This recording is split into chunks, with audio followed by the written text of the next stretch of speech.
നമസ്കാരം. എല്ലാവരും സുഖമായിരിക്കുന്നു വിശ്വസിക്കുന്നു. ഞാനിവിടെ അടിപൊളിയായിട്ടിരിക്കുന്നു. നമുക്ക് തുടങ്ങാം. പഠിക്കുകയല്ലേ? അപ്പോൾ കഴിഞ്ഞ ക്ലാസ്സിൽ ഇൻട്രൊഡക്ഷൻ ടു അക്കൗണ്ടിങ് ആണ് നമ്മൾ നോക്കിയത്. അതിൻ്റെ ബാക്കി ഭാഗമാണ് ഈ ഒരു വീഡിയോയിലുള്ളത്. Advantages of accounting, limitations of accounting, കൂടാതെ നമ്മുടെ basic terms of accounting, then book കീപ്പിങ്ങും അക്കൗണ്ടിങ് തമ്മിലുള്ള ഡിഫറൻസ്. ഇതോട് കൂടിയിട്ട് ഈ ചാപ്റ്റർ എൻഡ് ആവുകയാണ്. അപ്പോൾ നമുക്ക് പഠിച്ചു തുടങ്ങാം. അഡ്വാൻറ്റേജസ് ഓഫ് അപ്പോൾ അക്കൗണ്ടിങ്. നമുക്ക് എന്തെല്ലാം അതെന്ന് നോക്കാം. ഫസ്റ്റ് വൺ ആണ് it serve as an historical record. It serve as A historical record. ഇവിടെ എന്താ പറയുന്നത്?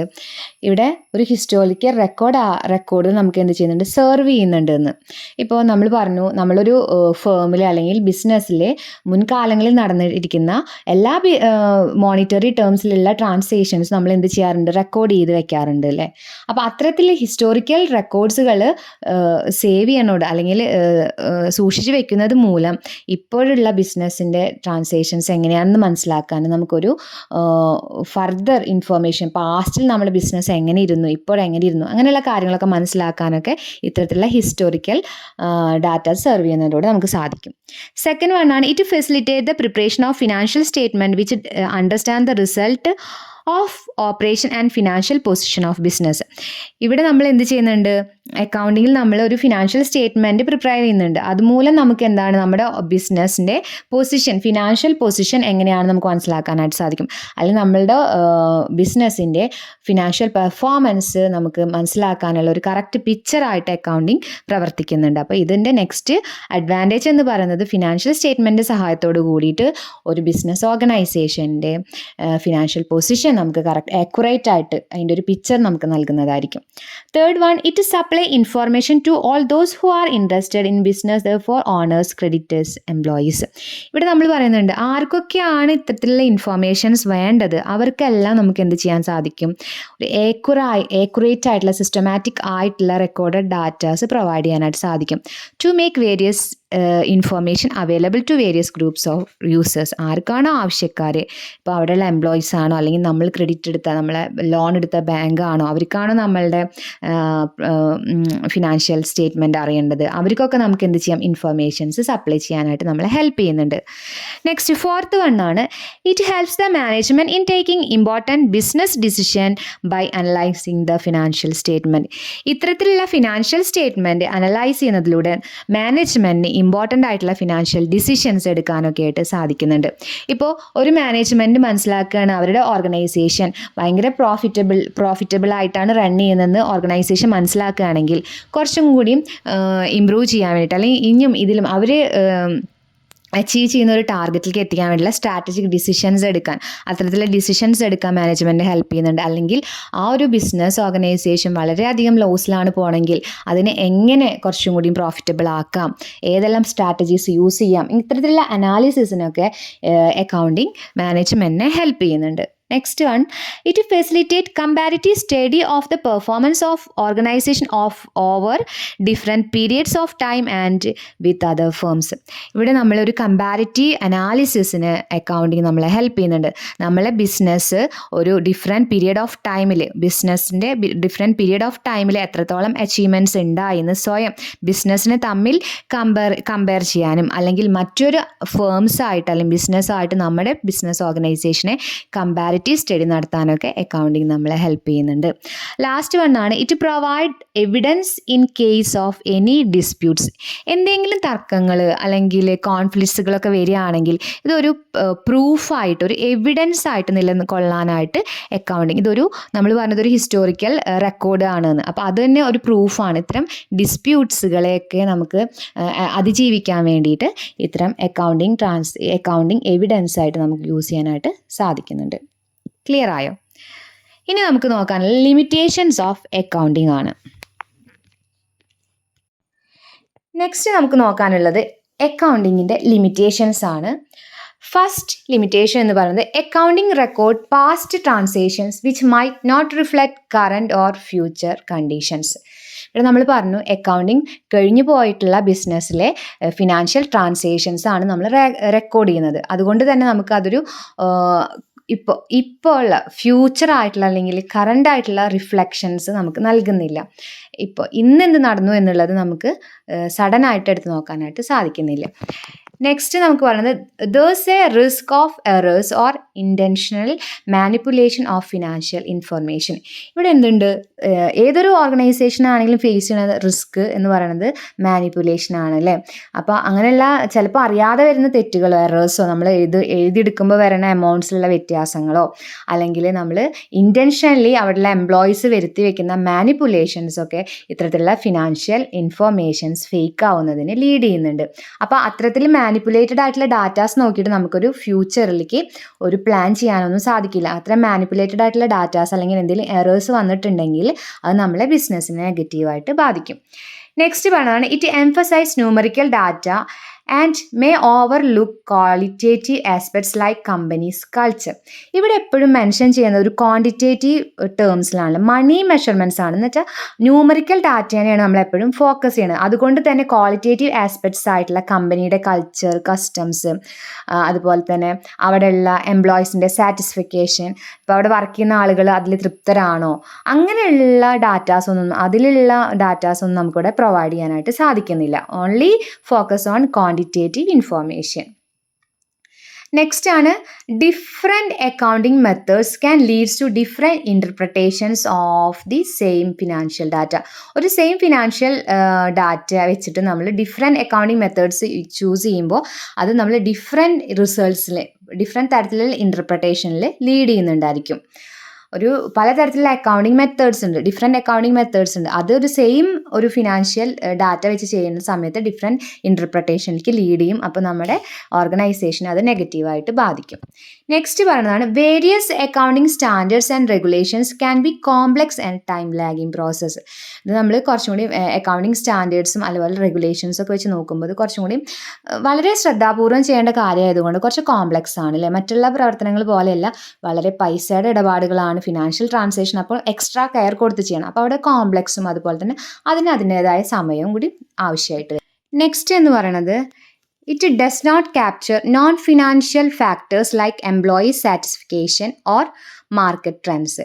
ഇവിടെ നമ്മൾ പറഞ്ഞത് ഒരു മോണിറ്ററി ടേംസിലുള്ള കാര്യങ്ങൾ മാത്രമേ റെക്കോർഡ് ചെയ്യുന്നുള്ളൂ. ഫിനാൻഷ്യൽ ക്യാരക്ടർ ഉണ്ടായിരിക്കണം. അപ്പോൾ ഇവിടെ നോൺ ഫിനാൻഷ്യൽ ഫാക്ടേഴ്സിനെ ഉൾപ്പെടുത്തുന്നില്ല എന്നുള്ളത് ഇതിൻ്റെ ഒരു ഡീമെറിറ്റ്സ് ആണ്. ഇപ്പോൾ അവിടെ വർക്ക് ചെയ്യുന്ന എംപ്ലോയീസിൻ്റെ സാറ്റിസ്ഫിക്കേഷൻ, അതുപോലെ തന്നെ ഇപ്പോൾ നിലവിലുള്ള മാർക്കറ്റ് ട്രെൻഡ്സുകൾ ഏത് ചൂസ് ചെയ്യാം, നമ്മൾ ഏതെല്ലാം സ്ട്രാറ്റജീസ് യൂസ് ചെയ്യാം എന്നുള്ള ഇൻഫോർമേഷൻസോ അങ്ങനെയുള്ള കാര്യങ്ങളൊന്നും നമുക്ക് ഇതിൽ നിന്ന് മനസ്സിലാക്കാനായിട്ട് സാധിക്കില്ല. ഇത് ഇതിൻ്റെ ഒരു ഡീമെറിറ്റ്സ് ആയിട്ടാണ് നമുക്ക് പറയാൻ സാധിക്കുന്നത്. അപ്പോൾ ഇത്തരത്തിലാണ് നമ്മൾ അഡ്വാൻറ്റേജസും അതുപോലെ തന്നെ ലിമിറ്റേഷൻസ് ഓഫ് അക്കൗണ്ടിങ് നോക്കിയത്. ഇനി നമുക്ക് നോക്കാനുള്ളത് നേരത്തെ പറഞ്ഞ പോലെ ബേസിക് അക്കൗണ്ടിങ് ടേംസ് ആണ്. അപ്പോൾ ഇവിടെ നമ്മൾ പറയാൻ പോകുന്ന കുറേ ടേംസ് നിങ്ങൾക്ക് പരിചിതമായിട്ടുള്ള കാര്യങ്ങൾ തന്നെയാണ്. നിങ്ങൾക്ക് അറിയുന്ന കാര്യങ്ങൾ തന്നെയാണ്. അതിന് ഇങ്ങനെയാണോ പറയുക എന്ന് ചിലപ്പോൾ നിങ്ങൾക്ക് അറിയുന്നുണ്ടായിരിക്കില്ല. ഇപ്പോൾ നമ്മളൊരു ബിസിനസ് തുടങ്ങാൻ പോവുകയാണ്. നിങ്ങളുടെ ഹയർ എഡ്യൂക്കേഷനൊക്കെ കഴിഞ്ഞ് നിങ്ങളുടെ കയ്യിൽ കുറച്ച് പൈസയൊക്കെ ആവുന്ന സമയത്ത് നിങ്ങൾക്ക് തോന്നുകയാണ് എനിക്കൊരു ബിസിനസ് സ്റ്റാർട്ട് ചെയ്യാം. ആ ഒരു സമയത്ത് നമ്മളുടെ കയ്യിൽ നമുക്കൊരു ബിസിനസ് സ്റ്റാർട്ട് ചെയ്യാമെന്ന് തോന്നുമ്പോൾ നമ്മുടെ കയ്യിൽ എന്തുണ്ടായിരിക്കണം? പൈസ നമ്മുടെ അടുത്ത് കുറച്ചുണ്ടായിരിക്കണം അല്ലേ. അപ്പോൾ അത്തരത്തിലുള്ള അങ്ങനെ നമ്മുടെ കയ്യിലുണ്ടാവുന്ന ആ ക്യാഷിനെ നമ്മൾ എന്ത് വിളിക്കും? അതുപോലെ തന്നെ ചിലപ്പോൾ നമ്മളുടെ കയ്യിലുള്ള പൈസ കൊണ്ട് മാത്രം നമുക്ക് എന്ത് ചെയ്യാൻ സാധിക്കില്ല, ആ ഒരു ബിസിനസ് മുന്നോട്ട് ഒന്ന് സ്റ്റാർട്ട് ചെയ്യാനായിട്ട് സാധിക്കില്ല. അപ്പോൾ നമുക്ക് ആരുടെടുത്തെങ്കിൽ നിന്നൊക്കെ കടം വാങ്ങേണ്ടി വരും. നമ്മുടെ ഫ്രണ്ട്സിൻ്റെ അടുത്തു നിന്നോ അല്ലെങ്കിൽ നമ്മൾ ബാങ്കിൽ നിന്ന് പ്ലഡ്ജ് ചെയ്യോ അങ്ങനെ എന്തെങ്കിലുമൊക്കെ ചെയ്തിട്ട് നമ്മൾക്ക് എന്ത് ചെയ്യേണ്ടി വരും? കടം വാങ്ങേണ്ടി വരും. അപ്പോൾ അങ്ങനെ കടം വാങ്ങുന്നതിന് നമ്മൾ എന്താ പറയുക? അങ്ങനെയുള്ള ടേംസ് നിങ്ങൾക്ക് അറിയുന്ന കാര്യങ്ങൾ തന്നെയാണ്, കുറച്ചുകൂടി നിങ്ങൾക്ക് അറിയാത്ത ടേംസ് ആയിട്ട് നമ്മൾ പറയുന്നു എന്ന് മാത്രം. അപ്പോൾ ഇത്തരത്തിലുള്ള ടേംസുകൾ ഏതൊക്കെയാണ് നമുക്ക് ആദ്യം ഫസ്റ്റ് നോക്കാം. ഫസ്റ്റ് ഇവിടെ പറയുന്നത് അസറ്റിനെ കുറിച്ചിട്ടാണ്. അസറ്റ് എന്ന് പറയുമ്പോൾ നമുക്ക് എന്താ പറയുക, മോണിറ്ററി, നമുക്കത് പൈസയാക്കി മാറ്റാൻ പറ്റുന്ന വസ്തുക്കൾ, റിസോഴ്സസുകൾ, അല്ലെങ്കിൽ ഫ്യൂച്ചറിൽ നമുക്ക് ബെനിഫിറ്റ് ഉണ്ടാകുന്ന ഇക്കണോമിക് വാല്യൂ ഉള്ള അത്തരത്തിലുള്ള റിസോഴ്സസുകളെ നമ്മൾ എന്ത് പറയും? അസറ്റ് എന്ന് പറയും. Assets refers to resources owned by an individual or entity that have economic value and can provide future benefits. Assets can be classified as to fixed assets and current assets. നമുക്കറിയാം അസറ്റ്സിന് നമ്മൾ രണ്ടായിട്ട് classify ചെയ്തിട്ടുണ്ട്, fixed അസറ്റ്സിനും അതുപോലെ തന്നെ current അസറ്റ്സിനും. Fixed asset എന്ന് പറയുമ്പോൾ എന്തായിരിക്കും? കുറച്ച് ഫിക്സഡ് ആണ്, കുറച്ച് കാലം എത്രത്തോളം ഉണ്ട് എന്നാണ് അതുകൊണ്ട് അർത്ഥമാക്കുന്നത്. Fixed assets which are acquired for relatively long period for carrying on a business are called fixed asset. ഒരു ബിസിനസ് ക്യാരി ചെയ്ത് പോണ സമയത്ത് നമ്മളെ കൂടെ കുറച്ചധികം കാലം ലോങ്ങർ പീരിയഡിൽ നമുക്ക് യൂസ് ചെയ്യാൻ പറ്റുന്ന റിസോഴ്സസുകളെ നമ്മൾ എന്ത് പറയും? ഫിക്സഡ് അസറ്റ്സ് എന്ന് പറയും. അപ്പോൾ കറണ്ട് അസറ്റ് എന്താ? അതിന് നേരെ ഓപ്പോസിറ്റിലെ assets which are held for a short period are called current asset. These assets are also known as floating or circulating assets. Current assets എന്ന് പറയുമ്പോൾ അതെന്താണ്? ഷോർട്ട് ടേം പീരിയഡിൽ ആയിരിക്കും നമുക്ക് യൂസ് ചെയ്യാനായിട്ട് സാധിക്കുക. അത്തരത്തിലുള്ള കുറച്ച് കാലത്തിന് മാത്രമേ നമുക്ക് അത് നമ്മുടെ കയ്യിൽ ഉണ്ടായിരിക്കുള്ളൂ. അത്തരത്തിലുള്ള റിസോഴ്സസിന് നമ്മൾ എന്ത് പറയും? കറണ്ട് അസറ്റ്സ് എന്ന് പറയും. അതുകൊണ്ട് തന്നെ അതിന് ഫ്ലോട്ടിംഗ് അസറ്റ്സും സർക്കുലേറ്റിംഗ് അസറ്റ്സ് എന്നും പറയും. ഇപ്പോൾ നമ്മൾ നേരത്തെ പറഞ്ഞ പോലെ നമ്മളൊരു ബിസിനസ് സ്റ്റാർട്ട് ചെയ്യാൻ പോവുകയാണ്. അപ്പോൾ നമ്മുടെ കയ്യിൽ ഫിക്സഡ് അസറ്റ്സ് ആയിട്ട് നമ്മുടെ കയ്യിൽ എന്തുണ്ട്? ചിലപ്പോൾ നിങ്ങൾക്ക് ഒരു 50 ഏക്കർ ഭൂമി ഉണ്ടായിരിക്കും, ഒരു ലാൻഡ് ഉണ്ടായിരിക്കും. അത് നിങ്ങളുടെ എന്താണ്? ഫിക്സഡ് അസറ്റാണ്. പിന്നെ നിങ്ങളുടെ കയ്യിൽ കുറച്ച് പൈസ ഉണ്ടായിരിക്കും. നിങ്ങളുടെ കയ്യിൽ ഒരു 5 ലക്ഷം രൂപ ഉണ്ടായിരിക്കും. അപ്പോൾ ആ 5 ലക്ഷം രൂപ എടുക്കും തോറും തീരുമില്ലേ? അപ്പോൾ അതെന്താണ്? നിങ്ങളുടെ കറണ്ട് അസറ്റാണ്. മനസ്സിലായോ? ഇതാണ് ഫിക്സഡ് അസറ്റും കറണ്ട് അസറ്റും കൊണ്ട് ഉദ്ദേശിക്കുന്നത്. ഇനി നമ്മൾ ഫിക്സഡ് അസറ്റിനെ നമ്മൾ എന്ത് ചെയ്തിട്ടുണ്ട്? വീണ്ടും 4 ഡിവൈഡ് ചെയ്തിട്ടുണ്ട്. ഫിക്സഡ് അസറ്റിനെ വീണ്ടും 4 ഡിവൈഡ് ചെയ്തിട്ടുണ്ട്. ടാഞ്ചിബിൾ അസറ്റ്, നമുക്ക് കാണാനോ നമുക്ക് തൊടാനോ അതിനൊരു ഫിസിക്കൽ എക്സിസ്റ്റൻസ് ഉണ്ടായിരിക്കും, അതിനൊരു ഡെഫിനിറ്റ് ഷേപ്പ് ഉണ്ടായിരിക്കും. അത്തരത്തിലുള്ള അസറ്റ്സുകളെ നമ്മൾ എന്ത് പറയും? ടാഞ്ചിബിൾ അസറ്റ്സ് എന്ന് പറയുന്നത്. Assets having definite shape and physical existence, കാണാനും അതിനൊരു ഫിസിക്കൽ ഷേപ്പോടൊക്കെ കൂടിയിരിക്കുന്ന ഒരു റിസോഴ്സാണ് ടാഞ്ചിബിൾ അസറ്റ്സ്. ഇപ്പോൾ സിമ്പിളാണ്, ലാൻഡ്, ഭൂമി അല്ലേ? ഭൂമിക്ക് എന്താണ്? ഒരു ഷേപ്പ് ഉണ്ടായിരിക്കും, അതൊരു ഫിക്സഡ് അസറ്റാണ്. ഒരു ബിൽഡിംഗ് നമുക്ക് സ്വന്തമായിട്ടൊരു ബിൽഡിംഗ് ഉണ്ട്, അതിനൊരു ഷേപ്പ് ഇല്ലേ? അതൊരു ഫിക്സഡ് അസറ്റ്സ് ആണ്. പിന്നെ അതിൽ ഉപയോഗിക്കുന്ന മെഷീനറീസ്, അതിൽ യൂസ് ചെയ്യുന്ന ഫർണിച്ചേഴ്സ്, ഇപ്പോൾ ചെയർ, അതൊക്കെ എന്താണ്? ഒരു ഫിക്സഡ് അസറ്റ്സിന് എക്സാമ്പിളാണ്, ഒരു ടാഞ്ചിബിൾ അസറ്റ്സിന് എക്സാമ്പിളാണ്. നെക്സ്റ്റ് എന്താണ്? Intangible assets have no physical existence but are represented by rights in certain things. ഇവിടെ എന്താണ്? ഇതിനൊരു ഫിസിക്കൽ എക്സിസ്റ്റൻസ് ഒന്നുമില്ല, പക്ഷെ അതിന് എന്തുണ്ട്? കുറച്ച് റൈറ്റ്സ് ഉണ്ട് എന്ന് പറയുമ്പോൾ, ഇപ്പോൾ ഒരു കമ്പനി, ഒരു ബിസിനസ് നമ്മൾ സ്റ്റാർട്ട് ചെയ്തു, അത് റൺ ചെയ്തുകൊണ്ടിരിക്കുന്ന സമയത്ത് നല്ല സക്സസ്ഫുള്ളായി, നല്ല പേരെടുത്തു നമ്മളുടെ. അപ്പം നമ്മളെ കടയിലേക്ക് വരുന്ന ആൾക്കാർ പറയും, അത് അവിടേക്ക് പോയിക്കോളൂ കേട്ടോ, അത് നല്ല കടയാണ്, നല്ല ക്വാളിറ്റി ഉള്ള പ്രൊഡക്റ്റാണ് അല്ലേ? അപ്പോൾ എന്താണ് അവർ പറയണം. അങ്ങനെ അത് പല പല ആളുകൾക്ക് എത്തുമ്പോൾ നമ്മളുടെ ഫേമിന് അല്ലെങ്കിൽ നമ്മുടെ ബിസിനസ്സിന് എന്ത് വരികയാണ്? ഒരു പേര് വരികയാണ് അല്ലേ? ഒരു പുകഴ്ത്തൽ വരികയാണ്. അതാണ് എന്ത് പറയുക? ആ ഒരു കമ്പനിയുടെ ഗുഡ് വിൽ എന്ന് പറയുന്നത്. നെക്സ്റ്റ് എന്ന് പറയുന്നത് പേറ്റൻ്റ് ആണ്. പേറ്റൻ്റ് എന്ന് പറയുമ്പോൾ നമുക്കറിയാം, നമ്മൾ എന്തെങ്കിലും ഇൻവെൻഷൻസ് നടത്തിയിട്ടുണ്ടെങ്കിൽ അതിൻ്റെ മുകളിലുള്ള നമ്മളൊരു റൈറ്റ്സിനെയാണ് പേറ്റൻ്റ് എന്ന് പറയുക. അത് നമുക്ക് കണ്ടറിയാനോ തൊട്ടറിയാനോ ഒന്നും പറ്റില്ല. ഇപ്പം നമ്മളെ കടയെ കുറിച്ചിട്ട് മറ്റൊരാൾ പറയുകയാണ്, നല്ല ക്വാളിറ്റി ഗുഡ്സൊക്കെ പ്രൊവൈഡ് ചെയ്യുന്ന ഒരു സ്ഥാപനമാണ്, നല്ലതാണ്, പോയിക്കോളൂ, അത്ര അധികം റീസണബിൾ റേറ്റ്സ് ഉള്ളൂ എന്നൊക്കെ മറ്റൊരാളോട് പറയുമ്പോൾ നമ്മളുടെ ഗുഡ് വില്ല് എന്ത് ചെയ്യാണ്? കൂടുകയാണില്ല. അത് നമുക്ക് തൊട്ടറിയാനോ കണ്ടറിയാനോ ഒന്നും സാധിക്കില്ല. അത്തരത്തിലുള്ള അസറ്റുകളാണ് ഇൻടാഞ്ചിബിൾ അസറ്റ്സ് എന്ന് പറയുന്നത്. നെക്സ്റ്റ് ആണ് wasting assets. Wasting assets which get exhausted to the extent of extractions are called wasting assets. ഇപ്പം നമ്മൾ ഒരു സംഭവം എടുക്കുകയാണ്, അതെടുക്കും തോറും തീരുക, അങ്ങനെ എടുക്കും തോറും തീരുന്ന തരത്തിലുള്ള അസറ്റ്സുകളെയാണ് നമ്മൾ പറയുക വേസ്റ്റിംഗ് അസറ്റ്സ് എന്ന് പറയുന്നത്. ഇപ്പോൾ മൈൻസ്, ക്വാറീസ്, ഓയിൽ ഫീൽഡ്സ്, എണ്ണപ്പാടങ്ങൾ ഒക്കെ അല്ലേ? ഇതൊക്കെ പെട്രോളൊക്കെ നമ്മൾ എന്താ പറയുക, എടുക്കും തോറും തീരുന്ന തരത്തിലുള്ള അസറ്റ്സുകളാണ് അല്ലേ? അപ്പോൾ നമ്മൾ ഉപയോഗിക്കും തോറും തീർന്നു പോകുന്ന അസറ്റ്സുകളെ നമ്മൾ വേസ്റ്റിംഗ് അസറ്റ്സ് എന്ന് പറയും. നെക്സ്റ്റ് ആണ് fictitious asset. Assets which have no real value but are shown in books of accounts only for technical errors. ഭാവിയിൽ ഉണ്ടാകാൻ പോകുന്ന ടെക്നിക്കൽ എറേഴ്സ് ഒഴിവാക്കാൻ വേണ്ടിയിട്ട് നമ്മൾ കാണിക്കുന്ന അസറ്റ്സുകളെയാണ് നമ്മൾ ഫിറ്റീഷ്യസ് അസറ്റ് എന്ന് പറഞ്ഞാൽ. അതിനൊരു റിയൽ വാല്യൂ ഒന്നും ഉണ്ടായിരിക്കില്ല. ഇപ്പോൾ പക്ഷേ നമ്മളത് ഒഴിവാക്കി കഴിഞ്ഞാൽ നമുക്ക് എന്ത് ചെയ്യാനായിട്ട് സാധിക്കില്ല? നമുക്ക് പിന്നീട് നോക്കുന്ന സമയത്ത് ആ പൈസ എവിടെ പോയി? അപ്പോൾ അങ്ങനെ ചെറിയ ചെറിയ ടെക്നിക്കൽ എറേഴ്സ് വരും. അപ്പോൾ നമ്മൾ കാണിക്കേണ്ടതായിട്ടുള്ള അസറ്റ്സുകളാണ് ഫിറ്റീഷ്യൽ അസറ്റ്സ് എന്ന് പറയുന്നത്. പ്രിലിമിനറി എക്സ്പെൻസ്, നമ്മൾ ഒരു ബിസിനസ് സ്റ്റാർട്ട് ചെയ്യുന്ന സമയത്ത് നമ്മൾക്ക് കൊണ്ടുവന്നിട്ടുള്ള ആ പ്രിലിമിനറി എക്സ്പെൻസസുകൾ, അങ്ങനെ പോലെ ഷെയർ ആൻഡ് ഡിബഞ്ചേഴ്സ്, അങ്ങനെ അങ്ങനെയുള്ള കാര്യങ്ങളൊക്കെ പിന്നെ അണ്ടർ റൈറ്റിംഗ് കമ്മീഷൻസ് ഇത്തരത്തിലുള്ളതൊക്കെ എന്താണ് ഫിറ്റീഷ്യസ് അസറ്റ്സിന് എക്സാമ്പിളാണ്. നമുക്കതെന്താണ് ആവശ്യമുള്ളതല്ല, നമുക്കത് ശരിക്കും കാണിക്കേണ്ട കാര്യമില്ല. പക്ഷേ ഇത്തരത്തിലുള്ള ടെക്നിക്കൽ എറേഴ്സ് ഒഴിവാക്കാൻ വേണ്ടി ഫ്യൂച്ചറിൽ നമ്മൾ നോക്കുന്ന സമയത്ത് ഇവിടെ ഈ പൈസ എങ്ങോട്ട് പോയി, ഇതെന്തിനു വന്നു, അങ്ങനെയുള്ള ടെക്നിക്കൽ എറേഴ്സ് ഒഴിവാക്കുന്നതിന് വേണ്ടിയിട്ട് നമ്മൾ കാണിക്കുന്ന അത്തരത്തിലുള്ള അസറ്റ്സുകളാണ് ഫിറ്റീഷ്യസ് അസറ്റ്സ് എന്ന് പറയുന്നത്. നെക്സ്റ്റ് നമുക്ക് നോക്കാനുള്ളതാണ് എന്താണ് ലയബിലിറ്റി ഉള്ളത്. ലയബിലിറ്റി എന്ന് പറഞ്ഞാൽ നമുക്കറിയാം ബാധ്യത എന്നാണ്. Liabilities are obligation that a company owes to outside parties are classified based on their due dates.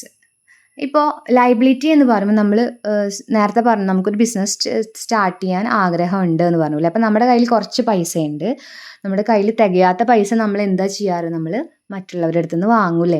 അപ്പം നമ്മൾ എന്തായി ലൈബിളായി ആ പേഴ്സൻ്റെ അടുത്ത്, ആരുടെ അടുത്ത് നിന്നാണോ വാങ്ങിയത് അവരുടെ അടുത്ത് നമ്മൾ ലൈബിളായി, അല്ലെങ്കിൽ എവിടെ നിന്നാണോ നമുക്ക് ആ എമൗണ്ട് കിട്ടിയത് അപ്പം നമ്മൾ അത് തിരിച്ചു കൊടുക്കാൻ ബാധ്യസ്ഥരായി. അപ്പം അങ്ങനെ ഒരു ഓർഗനൈസേഷൻ എന്ത് ചെയ്യണം, ലൈബിളാവുകയാണ്.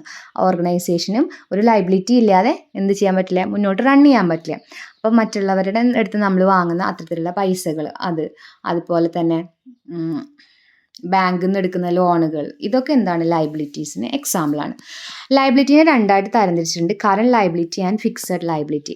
Current liability these are short-term obligation due within 1 year or one operating cycle whichever is longer. ഇതെന്താണ്, വളരെ ചെറിയ എമൗണ്ട്, വളരെ ചെറിയ കാലത്തിനുള്ളിൽ തിരിച്ചു കൊടുക്കാം എന്ന് പറഞ്ഞ് നമ്മൾ വാങ്ങുന്ന അത്തരത്തിലുള്ള ലയബിലിറ്റീസാണ് കറണ്ട് ലയബിലിറ്റീസ് എന്ന് പറയുന്നത്. ഇപ്പോൾ നമ്മൾ ക്രെഡിറ്റിന് നമ്മൾ സാധനങ്ങൾ വാങ്ങുക, ഇപ്പോൾ നമ്മളൊരു ബിസിനസ് നടത്തുന്ന സമയത്ത് നമ്മുടെ ബിസിനസ്സിൽ ഇല്ലാത്ത സാധനം നമ്മൾ വേറെ വലിയ കടയിൽ ചെന്ന് ഹോൾസെയിൽ കടയിൽ ചെന്ന് നമ്മൾ വാങ്ങിക്കുകയാണ്, ഇത്ര ദിവസത്തിനുള്ളിൽ തിരിച്ചു തരാൻ പണം എന്ന് പറഞ്ഞിട്ട് നമ്മൾ വാങ്ങും.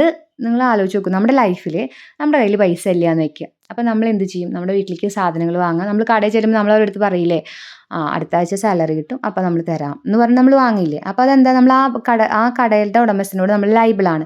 അതുപോലെ തന്നെ അങ്ങനെ തന്നെയാണ് ബിസിനസ്സും എന്ന് പറയുന്നത്.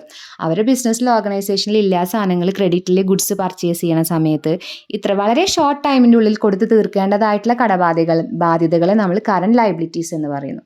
നെക്സ്റ്റ് ലോങ് ടേം ലയബിലിറ്റീസ്, അതിൽ തന്നെ ഉണ്ട് അതെന്താ, കുറച്ച് നമുക്ക് സമയം കിട്ടൂലേ. These are obligation due beyond 1 year or 1 operating cycle. നമുക്ക് കുറച്ച് കാലം തരും നമുക്ക് ഈ ലയബിലിറ്റി അടച്ചു തീർക്കണമെങ്കിൽ, കുറച്ചധികം സമയം എടുക്കും. ഇപ്പോൾ ബാങ്കിൽ നിന്ന് എടുക്കുന്ന ലോൺസ് ഇല്ലേ, ഇപ്പോൾ നമ്മളൊരു വീട് വയ്ക്കാൻ വേണ്ടിയിട്ട് നമ്മൾ ബാങ്കിൽ നിന്ന് ലോൺ എടുത്തു, അത് നമുക്ക് ഒരു 6 മാസത്തിനുള്ളിൽ അടച്ചു തീർക്കാൻ പറ്റുമോ, അത് നമുക്കൊരു 20 വർഷം 15 വർഷം ആ ഒരു ലോണിൻ്റെ നേച്ചർ അനുസരിച്ച് നമുക്ക് തരൂലേ. അതുപോലെ തന്നെയാണ് ഒരു ബിസിനസ് ഓർഗനൈസേഷനും. അതിൻ്റെ കയ്യിൽ ബിസിനസ് ഓർഗനൈസേഷൻ മുന്നോട്ട് പോകണമെങ്കിൽ ക്യാഷ് ഇല്ലാത്ത അവസ്ഥ വരുന്ന സമയത്ത് എന്ത് ചെയ്യും, അസറ്റ്സുകളുടെ അഭാവം മൂലം എന്ത് ചെയ്യും, കടമെടുക്കേണ്ട ആവശ്യം വരും. അത് ചിലപ്പോൾ ഷോർട്ട് ടേം പീരീഡിനായിരിക്കും, കുറച്ച് 6 മാസത്തിനുള്ളിൽ തീർക്കാം. അത്തരത്തിലുള്ളതാണ് കറണ്ട് ലയബിലിറ്റീസും. കുറച്ച് അധിക കാലത്തിന് നമുക്ക് എന്ത് തരികയാണ്, തിരിച്ചടവൊക്കെ. ബാങ്കൊക്കെ അതിനൊരു എക്സാമ്പിളാണ് ലോങ് ടേം ലയബിലിറ്റീസിന്. ക്ലിയർ ആയോ? നെക്സ്റ്റ് നമ്മൾ പറയുന്നതാണ് ക്യാപിറ്റൽ എന്ന് പറയുമ്പോൾ നിങ്ങൾക്ക് വളരെയധികം അറിയണ കാര്യമായിരിക്കും. നമ്മൾ നേരത്തെ പറഞ്ഞ പോലെ തന്നെ നമ്മളൊരു ബിസിനസ് സ്റ്റാർട്ട് ചെയ്യണമെങ്കിൽ നമ്മൾ വെറുതെ പോയിട്ട് ബിസിനസ് സ്റ്റാർട്ട് ചെയ്യില്ലല്ലോ. നമ്മൾ ബിസിനസ്സിനെ കുറിച്ച് ചിന്തിക്കുമ്പോൾ തന്നെ നമ്മുടെ കയ്യിൽ എന്തുണ്ടായിരിക്കണം, കുറച്ച് പൈസ ഉണ്ടായിരിക്കും അല്ലേ. ഞാനാണിപ്പോൾ ബിസിനസ് സ്റ്റാർട്ട് ചെയ്യാൻ പോകണമെങ്കിൽ എൻ്റെ കയ്യിൽ ഒന്നുമില്ലാത്ത സമയത്ത് ഞാൻ ബിസിനസ്സിനെ കുറിച്ച് ചിന്തിക്കില്ലല്ലോ. എൻ്റെ കയ്യിൽ കുറച്ച് എമൗണ്ട് ഉണ്ട്, ഒന്ന് പിച്ച വെച്ച് നടക്കാം, ഒന്ന് സ്റ്റാർട്ട് ചെയ്യാം, അതിനുള്ളൊരു എമൗണ്ട് ഉണ്ട്. അതാണ് ക്യാപിറ്റൽ എന്ന് പറയുന്നത്. Capital refers to the moneys or moneys worth, പൈസയോട് തുല്യമായിട്ടുള്ളതോ അതിനെയാണ് നമ്മൾ എന്ത് പറയുക, ക്യാപിറ്റൽ എന്ന് പറയാം. അപ്പോൾ ഒരു ഇൻവെസ്റ്റർ അദ്ദേഹം ബിസിനസ്സിലേക്ക് ആദ്യമായിട്ട് ഇറക്കുന്ന ആ ഒരു പൈസേനെയാണ് എന്ത് പറയുക, ക്യാപിറ്റൽ ഓർ മൂലധനം എന്ന് പറയും. അതായിരിക്കും അതിൻ്റെ അടിസ്ഥാനം. ആ ഒരു പൈസ നമ്മൾ ഇറക്കിയിട്ടുണ്ടായിരിക്കും, അതിന് ശേഷമായിരിക്കും നമ്മൾ ബാക്കിയുള്ള അസറ്റ്സുകൾ ഏതൊക്കെയാണ്, ആരുടെ അടുത്ത് നിന്നൊക്കെ കടം വാങ്ങണം, അങ്ങനെയൊക്കെ ചിന്തിക്കുക. അപ്പോൾ capital may be classified into fixed capital and working capital. Fixed ക്യാപിറ്റലും അതുപോലെ തന്നെ വർക്കിംഗ് ക്യാപിറ്റലും ഉണ്ട്. ഫിക്സഡ് ക്യാപിറ്റൽ എന്ന് പറയുമ്പോൾ നമ്മളുടെ അസറ്റ്സിൻ്റെ പുറത്തുള്ളത്, ഫിക്സഡ് അസറ്റ്സിൻ്റെ ടോട്ടൽ ക്യാപിറ്റലാണ് എന്ത്, ഫിക്സഡ് ക്യാപിറ്റലും. അതുപോലെ കറണ്ട് അസറ്റ്സിനെ റെപ്രസെൻറ്റ് ചെയ്യുന്നതാണ് വർക്കിംഗ് ക്യാപിറ്റൽ എന്ന്. മനസ്സിലായോ? അപ്പോൾ ക്യാപിറ്റൽ എന്ന് പറയുമ്പോൾ ഒരു ഓണർ ഇൻവെസ്റ്റ് ചെയ്യുന്ന ഫസ്റ്റത്തെ എമൗണ്ട് ആണ്, അല്ലെങ്കിൽ പൈസയ്ക്ക് തുല്യമായിട്ടുള്ള ഇക്കണോമിക് വാല്യൂ ഉള്ള റിസോഴ്സസിനെയാണ് ക്യാപിറ്റൽ എന്ന് പറയുന്നത്. അതുകൊണ്ട് തന്നെ ഇതിനെ ഓണേഴ്സ് ഇക്വിറ്റി എന്ന് കൂടി പറയും. ക്യാപിറ്റൽ എന്ന് പറഞ്ഞാൽ എന്താണ്? Owner's equity. നമ്മൾ കയ്യിൽ ആകെ 5 ലക്ഷം ഉള്ളൂ ബിസിനസ് തുടങ്ങാൻ, ആ 5 ലക്ഷമാണ് എൻ്റെ ക്യാപിറ്റൽ എന്നുള്ളത്. മനസ്സിലാവുന്നുണ്ടോ? അത് നെക്സ്റ്റ് നമുക്ക് പറയാനുള്ളത് drawing. It is amount of cash or other assets withdrawn by the owner or his personal purpose. അദ്ദേഹം എന്ത് ചെയ്യാണ്? ഡ്രോയിങ് എന്ന് പറയുമ്പോൾ ഈ ഇൻവെസ്റ്റ് ചെയ്ത ഓണർ ഉണ്ടല്ലോ, ഈ ഒരു ബിസിനസ്സിൻ്റെ ഓണർ അദ്ദേഹത്തിൻ്റെ പേഴ്സണൽ ആയിട്ടുള്ള ആവശ്യങ്ങൾക്ക് വേണ്ടി, ബിസിനസ്സിൻ്റെ ആവശ്യത്തിനല്ല, ബിസിനസ്സിലേക്ക് ഫർണിച്ചറോ അതുപോലെ ബിസിനസ്സിലേക്ക് പർച്ചേസോ ചെയ്യല്ല, അദ്ദേഹത്തിൻ്റെ പേഴ്സണൽ ആയിട്ടുള്ള ആവശ്യങ്ങൾക്ക് വേണ്ടി വിഡ്രോ ചെയ്യുന്ന, ബിസിനസ്സിൽ നിന്ന് വിഡ്രോ ചെയ്യുന്ന ആ ഒരു ക്യാഷ് അല്ലെങ്കിൽ അസറ്റ്സിനെ പറയുന്ന പേരാണ് ഡ്രോയിങ് എന്ന് പറഞ്ഞാൽ. നെക്സ്റ്റ് നമുക്ക് നോക്കാനുള്ളത് റവന്യൂ ആണ്.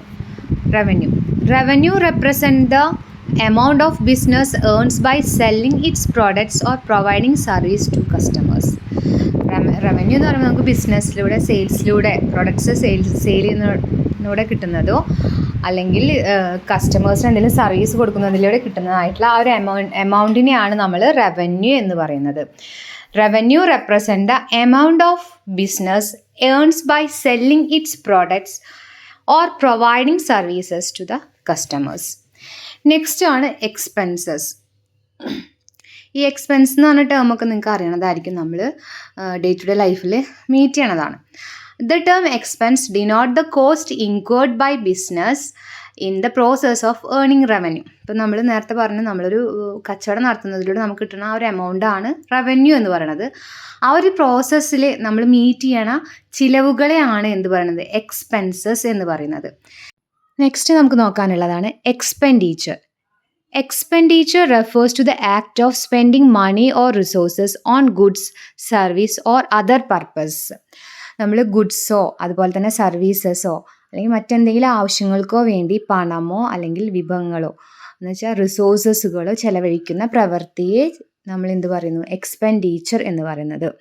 നമ്മൾ സാധനങ്ങൾ വാങ്ങുന്നതിനോ വിൽക്കുന്നതിനോ അല്ലെങ്കിൽ ബിസിനസ്സിന് വേറെ എന്തെങ്കിലും ആവശ്യങ്ങൾക്ക് വേണ്ടി നമ്മളുടെ റിസോഴ്സോ അല്ലെങ്കിൽ പൈസയോ ചെലവഴിക്കുന്ന ആ ഒരു പ്രവൃത്തിയെ എക്സ്പെൻഡിച്ചർ എന്ന് പറയുന്നു. നെക്സ്റ്റ് വണ്ണാണ് stock. Stock refers to the inventory of goods or material that a company holds. ഒരു കമ്പനി കൈവശം വെച്ചിരിക്കുന്ന ചരക്കുകളുടെയോ വസ്തുക്കളുടെയോ ഇൻവെൻട്രിയെ സൂചിപ്പിക്കുന്നതാണ് സ്റ്റോക്ക് എന്ന് പറയുന്നത്. ക്ലിയർ ആയോ? നെക്സ്റ്റ് നമുക്ക് നോക്കാനുള്ളത് debtors or account receivable. Debtors are the individual or entities that owe money to a business or organisation. ഒരു ബിസിനസ്സിനോ അല്ലെങ്കിൽ സ്ഥാപനത്തിനോ പണം കടപ്പെട്ടിരിക്കുന്ന വ്യക്തിയെ അല്ലെങ്കിൽ ഒരു സ്ഥാപനങ്ങളെ, എൻറ്റിറ്റീനെ എന്നാണ് നമ്മൾ ഡെപ്റ്റേഴ്സ് എന്ന് പറയുക, കടക്കാർ എന്ന് പറയുക. Debtors are individual or entity that owe money to a business or organisation. ഒരു സ്ഥാപനത്തോട് കടപ്പെട്ടിരിക്കുക, ഒരു സ്ഥാപനത്തിൽ നിന്ന് നമ്മൾ എന്തെങ്കിലും ഒരു ബിസിനസ്സിൽ നിന്ന് പണം കടപ്പെട്ടിരിക്കുന്ന വ്യക്തിയെ അല്ലെങ്കിൽ സ്ഥാപനത്തിനെ നമ്മൾ ഡെപ്റ്റേഴ്സ് എന്ന് പറയുന്നു. നെക്സ്റ്റ് നമുക്ക് നോക്കാനുള്ളതാണ് creditors. Creditor or account payable. A creditor is a person to whom the business owes money as he given some benefits to the business. ബിസിനസ്സിൻ്റെ ബെനിഫിറ്റ്സിനായിട്ട് ബിസിനസ്സിന് പണം കൊടുക്കുക. എന്തിൻ്റെ പേരിൽ? ഒരു ക്രെഡിറ്റ് ബേസിൽ ഇന്ന സമയത്ത് തിരികെ കൊടുക്കാമെന്ന് ബിസിനസ്സിൻ്റെ ഉറപ്പാൽ നമ്മൾ എന്ത് കിട്ടണതാണ് ക്രെഡിറ്റേഴ്സ് എന്ന് പറയുന്നത്. ഒരു ബിസിനസ്സിന് ചില ആനുകൂല്യങ്ങൾ നൽകുന്നതിന് വേണ്ടിയിട്ട് ബിസിനസ്സിന് കടം കൊടുക്കുന്നതിനെയാണ് കടം കൊടുക്കുന്ന വ്യക്തിയെയാണ് നമ്മൾ എന്ത് പറയുക? ക്രെഡിറ്റർ അല്ലെങ്കിൽ ക്രെഡിറ്റേഴ്സ് എന്ന് പറയാം. ചിലപ്പോൾ അതൊരു വ്യക്തി ആയിരിക്കാം, ചിലപ്പോൾ അതൊരു എൻറ്റിറ്റി ആയിരിക്കാം. അതുകൊണ്ട് തന്നെ ക്രെഡിറ്റേഴ്സ് എപ്പോഴും ബിസിനസ്സിന് ലയബിലിറ്റിയാണ്. ക്ലിയർ ആയോ? ഡെപ്റ്റേഴ്സ് എന്ന് പറയുമ്പോൾ ബിസിനസ്സിൻ്റെ എന്താണ്? അസെറ്റാണ് അല്ലേ? ബിസിനസ്സിലേക്ക് പണം കൊടുക്കേണ്ട ആളുകളാണ്. ബിസിനസ് പണം കൊടുക്കേണ്ടതാണ് ക്രെഡിറ്റേഴ്സ് എന്ന് പറയുന്നത്. ക്ലിയർ ആയില്ലേ? നെക്സ്റ്റ് നമുക്ക് ഈ ചാപ്റ്ററിൽ നോക്കാനുള്ളത് differences between book keeping and accounting ആണ്. ഫസ്റ്റ് ബുക്ക് കീപ്പിംഗ് എന്താ നോക്കാം. It involve recording daily transactions such as sales, purchase and payments. ഇവിടെ സെയിൽസ്, പർച്ചേസ്, പേയ്മെൻറ്റ്സ് ഇങ്ങനെയുള്ള ഡെയിലി ട്രാൻസാക്ഷൻസ് ഒക്കെ റെക്കോർഡ് ചെയ്യുന്നതാണ് ബുക്ക് കീപ്പിംഗ് എന്ന് പറയുന്നത്. അക്കൗണ്ടിങ് എന്ന് പറയുമ്പോൾ നമുക്കറിയാം അവിടെ റെക്കോർഡിംഗ് മാത്രമല്ല നടക്കുന്നത്, ക്ലാസിഫയിങ്, സമ്മറൈസിങ്, ദെൻ ഇൻ്റർപ്രിട്ടേഷനും കൂടി നടക്കുന്ന ഒരു പ്രോസസ്സാണ് അക്കൗണ്ടിങ് എന്ന് പറയുന്നത്. നെക്സ്റ്റ് ബുക്ക് കീപ്പിംഗ് എന്ന് പറയുമ്പോൾ അവിടെ അത് സ്ട്രെയിറ്റ് ഫോർവേഡ് ആൻഡ് പ്രൊസീജിയറൽ ആണ്. കുറച്ചും കൂടി ഡെയിലി ട്രാൻസാക്ഷൻസ് ആയതുകൊണ്ട് അത് പ്രൊസീജിയറെല്ലാം അതുപോലെ സ്ട്രെയിറ്റ് ഫോർവേഡും ആണ്.